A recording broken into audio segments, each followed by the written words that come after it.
قربان جائیں میرے نبی پاک علیہ السلام نے فرمایا ہاں وہ پوچھے گا، اور جب تک 5 چیزوں کا تم جواب نہیں دو گے تمہیں قدم نہیں اٹھانے دے گا۔ یا رسول اللہ کون کون سی 5 چیزیں؟ فرمایا اللہ پوچھے گا تم سے، بتاؤ عمر کہاں گزاری؟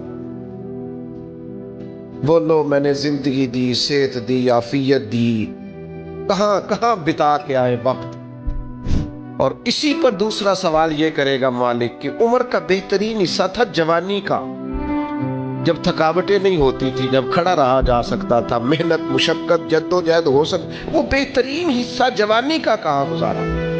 تیسرا سوال مالک کرے گا بتاؤ نا مال کہاں سے کمایا؟ اور چوتھا سوال یہ تھا کمانے کے بعد بھی مالک تم نہیں تھے، گویا دیا تو میں نہیں تھا نا، تو بتاؤ پھر لگایا کہاں پہ تھا، خرچ کہاں پہ کیا؟ ثم لتسألن یومئذ عن النعیم، ایک ایک نعمت کے بارے میں اللہ پوچھے گا۔ اور 5واں سوال اللہ پوچھے گا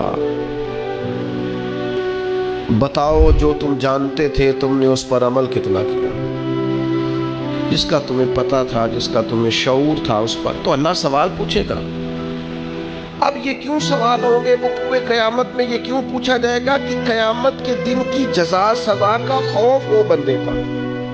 اسلام ویسے اپنے ماننے والوں کو بے خوف رکھتا ہے، لا خوف علیہم ولا هم یحزنون، اللہ کے دوستوں کو خوف غم نہیں ہوتا۔ ایک غم تم اپنے اندر رکھو کہ تمہیں قیامت کے دن پوچھا جائے، اس کا خوف پیدا کرو، اور یہ خوف مالک کو اتنا پسند ہے، فرمایا وَلِمَنْ خَافَ مَقَامَ رَبِّهِ جَنَّتَانِ، جو اللہ کے سامنے کھڑے ہونے سے ڈرے گا اللہ اسے 2 جنتیں عطا فرمائے گا۔ اس دن کا خوف اپنے دل میں پیدا کر کے تجھے کھڑا کیا جائے گا، تجھ سے پوچھا جائے گا، تیرے سے سوال کیا جائے گا، تجھے جواب دے گا۔